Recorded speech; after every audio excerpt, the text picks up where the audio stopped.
We are back for the second half of Millennial CEO Talk, episode 7, featuring Rachel Miller, Michelle Killebrew, hosted by me and Ashley over there in San Francisco and her cat.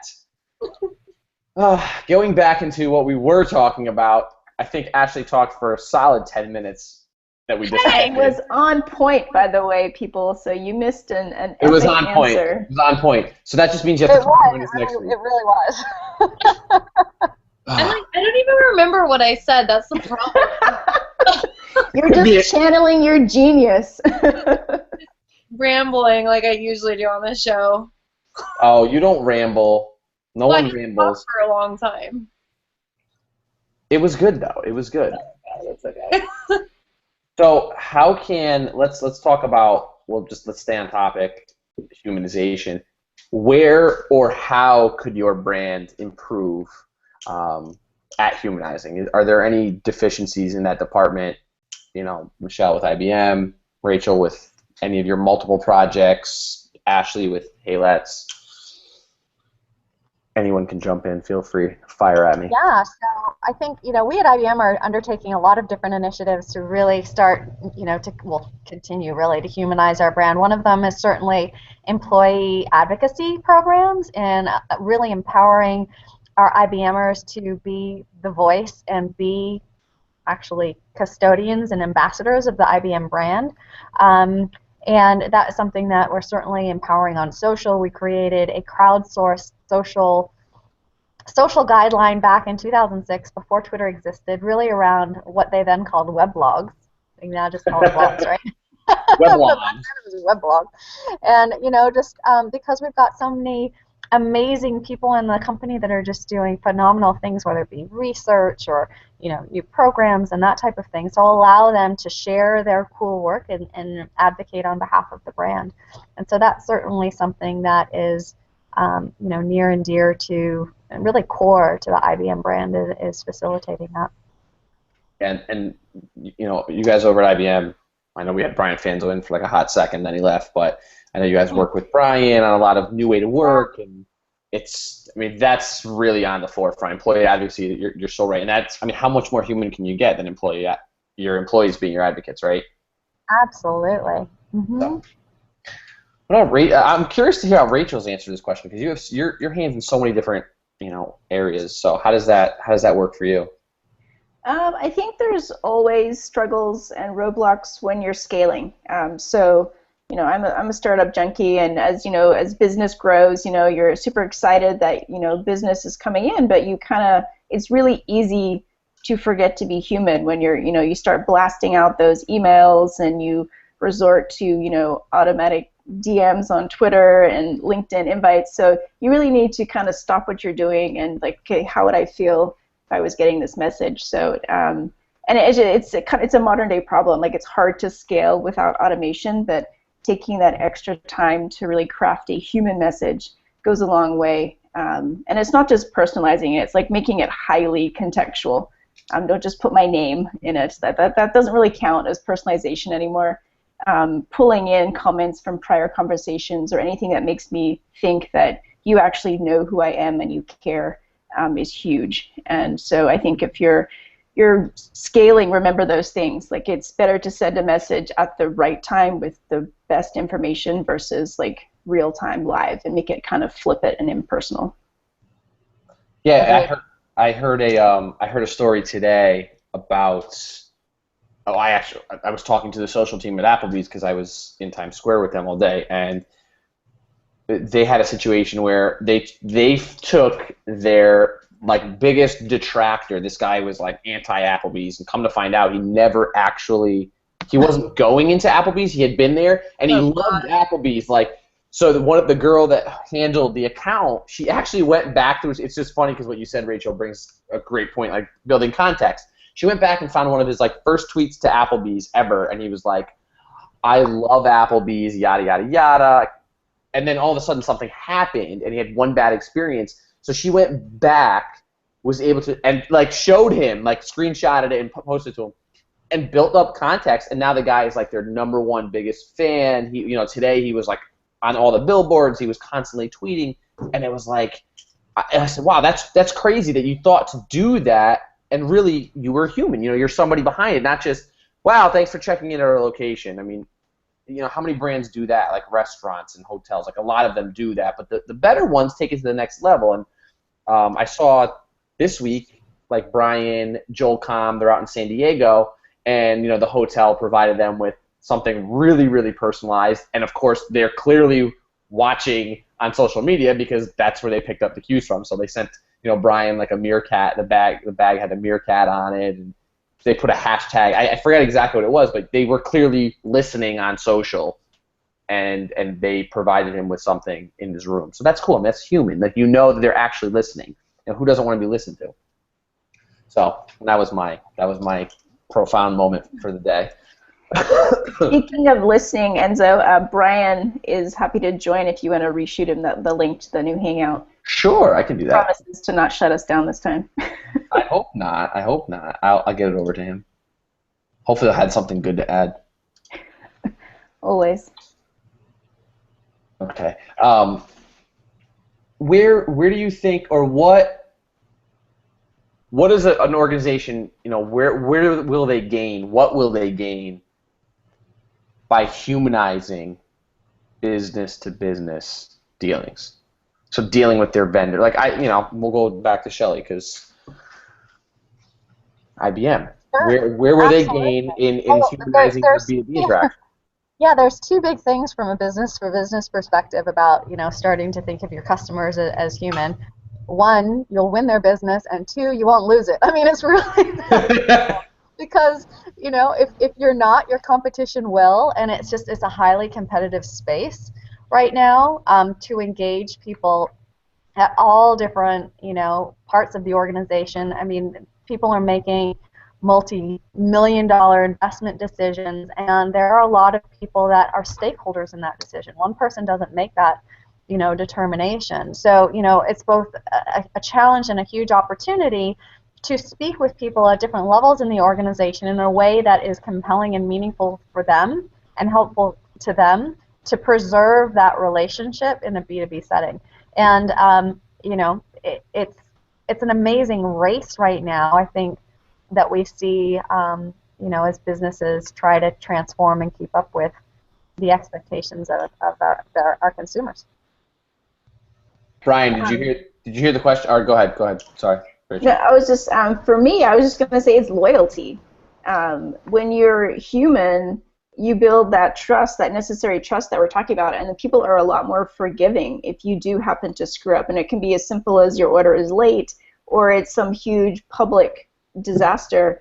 But I think if you have that rapport and that trust, they forgive you and they come back and they'll even come to your defense. And I think that's the biggest takeaway for humanizing business as much as possible, as you become their friend and they'll go to bat for you. Yeah, right. Brian, what we were looking to talk about was what does a business or an organization gain? What do they gain by becoming human in their business-to-business interactions? No, I mean, it's an interesting question. Other than the fact that I was trying to say before Hangout decided to crap out, I was hanging out with Michelle's husband for the last week, so I've actually had a great time with the other half of the Kilbrew family. But nice to see everybody. I like the B2B. So for me, I think too many people or brands, they want to be humanized and want people to trust them after they already screw up. And I think that's too late. If you want, the whole idea with the show you care for me was like, hey, show you care before I need you to care or before you need me to care about you. And a brand screws up, Target, violates our privacy, takes our data and uses it. And then they come back and say, please forgive us. Well, if you had actually cared and engaged us for the last 2 years, we were Target customers, not only would we have forgiven you, but we would have came to your defense, to Rachel's point. I think that's the problem is today, the real-time active engagement, that trust, and you have to be proactive. You have to be the one that's conveying it. If not, you're good luck trying to get forgiveness after the fact. And I think it also comes down to humility. So I think, from brands' perspectives, when accidents happen or, mistakes happen, we're seeing it in the media when a senior executive says, I'm sorry, an error happened, mea culpa. It's a big deal, right? And people are much more ready to forgive them if they accept responsibility and apologize. Well, I look at the mayor of Toronto. Now, I know it's not business. Hear me out. Hear me out. Mayor of Toronto. I have my buddy Matt Black who lives out in Toronto. He's like the most loved guy by everybody over there. And I'm like, how? This guy, he's doing this, he's doing that, and he's a human. So people clearly love. I'm not condoning anything. It's not what I'm saying. But my point is that when you bring up that when a huge CEO apologizes or just acts human, people will tend to be like, oh, you know what? He's real. He's a real individual. It works in every realm too, and I'm not trying to bring politics into the matter. It's just it was top of mind because I was talking about this earlier today with Matt. So I didn't want to cut anybody off. I'm sorry, Rachel. No. I mean, I think being a mayor is business. So I think your comments totally added value for what it's worth. I don't always try to. I don't always talk politics, but when I do, I talk about the mayor. But when I do, I add value. So awesome. So okay, those are the good things. That's what brands benefit. But what are the downfalls? So what can really, I don't need to explain it, but what downfalls can there be in humanizing, or is there over-humanization? I don't know. I had this conversation with somebody, and they said, well, you could be too human, and it completely makes you look foolish. I mean, is that true? Well, I think you need some formalization. Like, you need some kind of barrier, that boundary that you don't go past. And I think the biggest screw up that you could possibly see is like a PR nightmare where you allow someone to run social or interact with someone and they don't know how to handle it, and that can ultimately backfire. Or if they're, we all like a little comedy. We like to be funny and do a little here and there. And I think sometimes when people get a little relaxed in the environment of, social and trying to be, more down-to-earth human, and they end up being funny beyond the means that's, like, appropriate for them, and it ends up backfiring. I just think PR is, like, the most massive. That's probably the biggest thing you could get. And I would add to that different industries, right? I mean, I don't want necessarily certain, like if you think about like financial institutions or security or things like that, you don't necessarily mind understanding that there's sort of a human element, but you also want some, I guess, authoritative. You don't want to see that brand be silly. You know what I mean? Yeah. You're like, my house security system is tweeting out funny jokes right now. This is great. I'd be like, I need to switch services ASAP. Yeah. Well, I think another bad side is people sometimes forget that transparency and oversharing are not the same thing. And I think brands are trying to humanize themselves, and all of a sudden they take this like overly oversharing nonsense approach, and it's like, wait a second, hold on. I wanted you to be a human. I didn't want you to be an idiot and overshare and tell the world your dirty laundry. And I think it's a gray line, especially if you're starting to expose data. But I think the whole part starts with trust. And if you can't trust your employees if you can't train them and then trust them to share what is appropriate, then it's you, the brand's fault to begin with. And I think the blame always goes on like the poor U.S. Air guy who copied the wrong graphic in his U.S. Air post. But at the same time, like there's an element there of like, how in the heck does all that happen? Like there's 37 dominoes that fell before that it was access to have something like that on your computer. I think it's funny because I was on that panel at the IBM event today, and I said the trust, training, and tools, and I think it matters in all the things, right? Trust, training, and tools. And if you skip the training aspect and you just start letting brands try to humanize themselves without swim lanes and without training, good luck, because I'd be scared to see what some customer service reps that work the overnight shift be willing to share on the company Snapchat account, or what they're gonna I think the oversharing piece is slightly scary. So I know, Brian, I kind of know what I know you talk about oversharing all the time, but do you think that oversharing is do you think, I can't think of my question. Do you think that's the worst thing to possibly do, is overshare? Is that like don't overshare, basically? Well, I mean, understanding what oversharing is, I think, is the problem. I think it's even less So than what's what. oversharing then? Well, Exactly. in my opinion, you're sharing something without a strategy is oversharing. I mean, when you're humanizing, you're being transparent. I don't care what it is. There's a reason that a brand's posting a picture, a reason Hootsuite's giving every person, every location the Periscope account so that they can show the culture, they can do those things. They're not just giving it to them and say, good luck, go Periscope for 4 hours. I mean, so if you don't have a strategy behind what you're trying to kind of deploy when it comes to humanizing your brand, that's when oversharing happens. And I think you have to have the strategy to begin with. So can you be human without a strategy? Yes? Okay.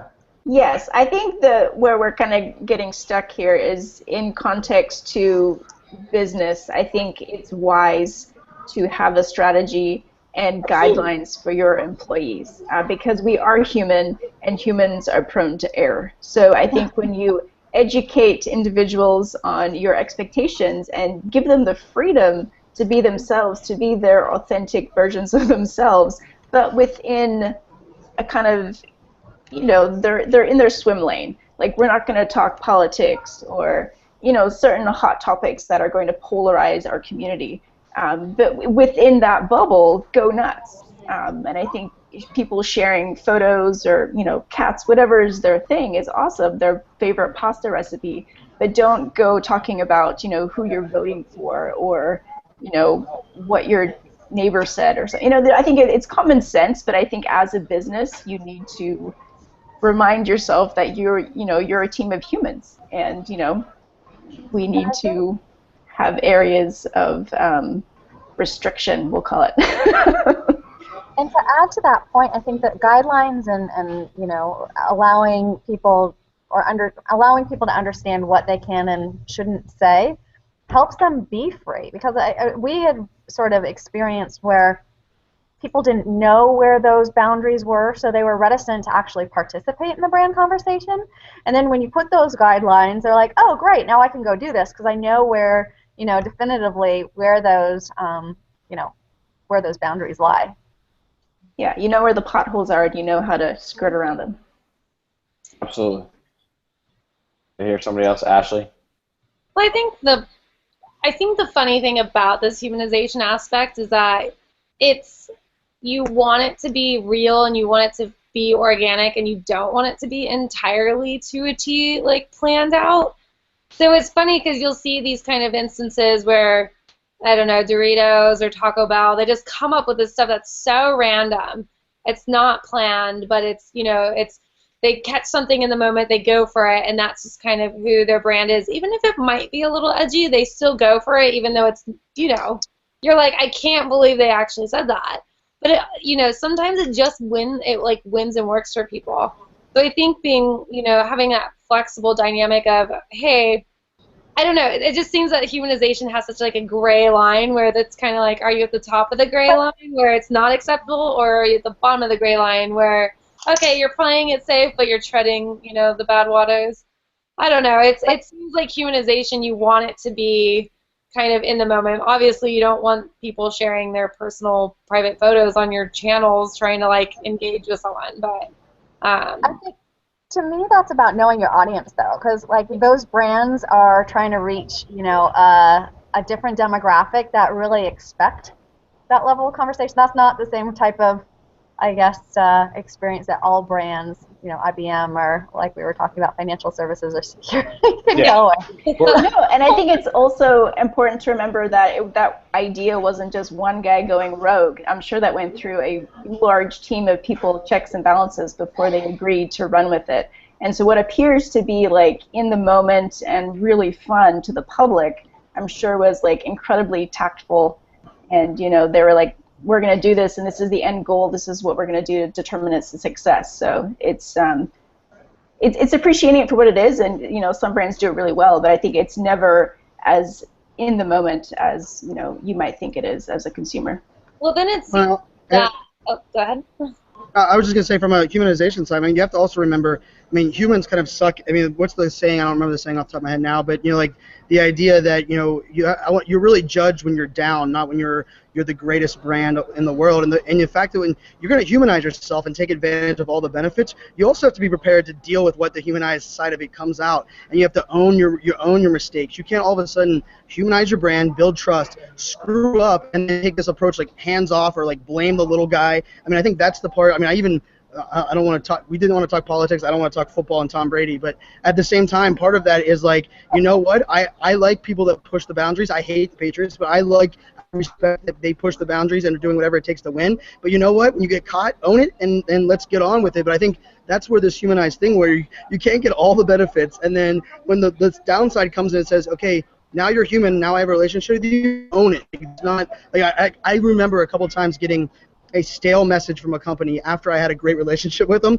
and it was like they screwed up and they just sent me like the automated message. I'm like, wait, you never sent me an automated message in your entire life. Now is the time you decided to take the personal angle away from it. I mean, I think that's one of the things that I think unfortunately too many brands forget that side of it. Yeah, and we had a really nice tweet here from Bree. She said, Bree Kelly. She said, the problem with brands running with humor is people getting fired. Just look at the Rockets. Business always requires strategy. So I thought that was nice. That was a nice sum up of what we were talking about in terms of strategy or just kind of rolling with it. And it's so true because you really could. I mean, you can really screw up. You can really fudge up a nice a brand, especially if it's something like Shelly, you were saying, if it's a serious brand. Something ever so humorous that you shouldn't tread down could be, really could be a disaster, a PR nightmare, like Ashley was saying earlier. I know we're getting towards the end of the hour, and with all our hiccups tonight, I want to make sure I ask the life hack. And our life hack is something we do in every episode. We try to. I think I missed one. Sorry, Rachel. But life hack. Sorry, I got to come up with a new hack because I participate every week and I'm sharing all my hacks. I'm like running out of secrets here. But I haven't heard Shelly's hack, and This is true. Focus on the new girl. All right. So hashtag life hack. What do you do to set yourself up for success? How do you set yourself up or put yourself in the mindset for success?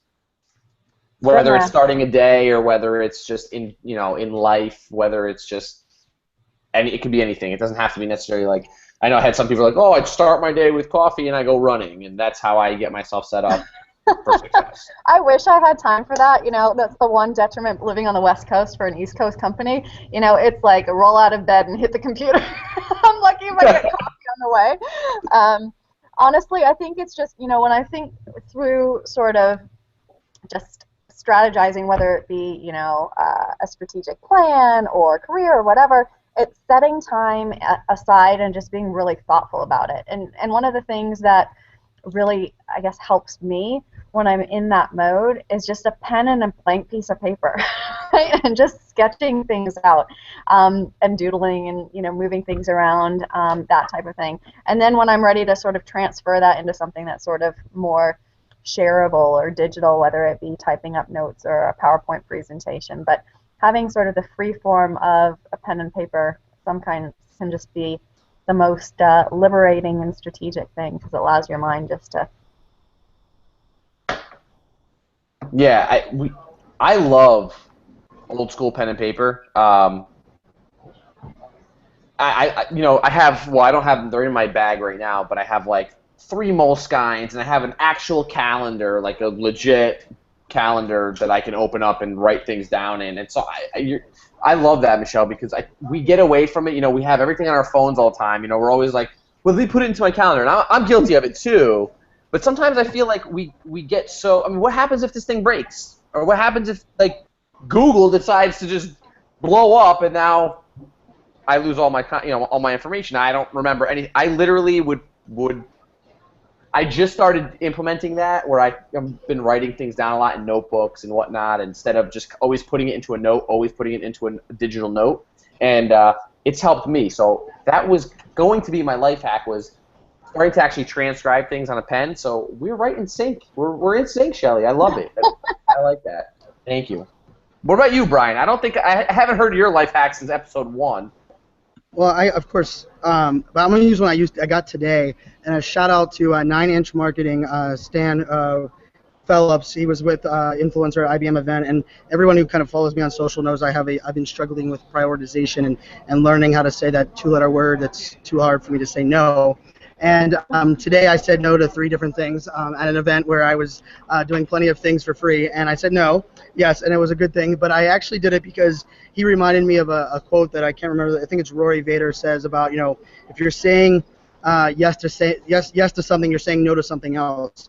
And that's kind of how I prioritized it today with all 3 of those no's. And to me, it was, I don't know if maybe that was the final light that clicked on because it's not the first time I've heard it, but it was one of those things where I wanted to do it. I thought it would be cool. It'd be fun. It'd be a great event. And actually, they were both, all 3 of them were paid opportunities. But for me, it was going to make me have to say no to something that I feel has even higher value and is putting me one step further. So I took that hack into. He mentioned it this morning, literally at like 8:30 this morning, and I implemented it 3 times today. So that's my advice on that: is before you say yes. And I actually took a different approach to it too. Is I started saying maybe, and then I would go back and say no, because the maybe at least allows me a chance to breathe and think about it. Because too many damn times I say yes, I'm in before I do that. So that's my hack. Good. Well, I'm proud of you, by the way, for doing that, because I know it's been difficult for you. It's been a struggle. So, and I struggle with that as well. I mean, it's so hard to say no because you want to get your hands involved in everything, and then you realize that, wait a minute, there's 24 hours in a day, and I need to sleep at least for not even sleep. I need to recharge for 2 hours at least. So, Rachel, yeah, create one. I want a new life hack from you this week. I don't know if I've shared this before, but I really try to stay as positive as possible. I think you can tackle any sort of, hurdle as long as you're in the right mindset. So I schedule in fun. So it's relatively new. It's only been this year, but I always look at my calendar on my phone before I go to bed, and I see what I like to prepare. So I don't like to go to sleep and not know what I'm going to be dinged to in the morning, and that kind of freaks me out. I'm a slave to my calendar, so one, I like to be alert, but I always make sure that there's something to look forward to. So if you have a busy day, and maybe the meetings aren't with people that you're super stoked about, I always make sure to schedule a 15-minute catch-up call with a community member or a colleague that I'm particularly friendly with, and that's like the little highlight that I know is going to make me smile. So it's the little things that keep you going. So that's my tip, is schedule in the fun. I schedule in the fun. And Ashley, I want to hear one of yours because you have such good life hacks. My life hacks are like listening to music. I don't know. I like every morning. I mean, I think about the things that I do, and I would say another one is I don't know. I let my mind wander. So like I told you, I like to listen to music when I go running in the morning just to kind of clear my mind. But I think one of the things that I love about just kind of my weird mental thing is that I love to just kind of imagine. So thinking about, okay, like what can I do or like bring to the table today that kind of seems like a little out of the ordinary, but might be like remarkable in some sense. And I think that doing that kind of like opens your mind to the possibilities that are out there, or something that you could be, potentially doing if you had, extra tools or something. So it kind of like sets you for this weird, I don't know how to describe it. It's like really hard to like explain this, but yeah, I let my mind wander, and I just kind of like to imagine in the mornings. I just think doing that kind of clears you to get ready for something like better. I don't know, puts you in a better mood. Well, the best ideas are born from the wildest imaginations, so let your mind run free. That's what I say. I don't know if I just made that up. I don't know if I've heard that before, but I thought it was very profound as I was thinking about it, so that's what I have to say. I want to shout out to Ben Phillips at Ben Figo on the Twitters. He helped us with our show tonight because I was a little bit out of pocket with being in Times Square, and so thank you, Ben. If you're watching, I don't know if you're watching. I know Ben helped us really, really last minute. I had him help us out, so thank you, Ben, if you're watching. I appreciate it. And come back with us next week. I promise there will be less technical difficulties. Come back with us next week for episode 8. We will have Michelle and Britt back on the show. So for those of you that are watching still and kind of got the back half of this, we will have a show completely dedicated to those 2 wonderful ladies that dealt with all the technical difficulties. as your host, Vincenzo Landino and Ashley, we're signing off. Thank you again for another great episode of MCO Talk. Have a great evening. Thanks. Good night. Bye.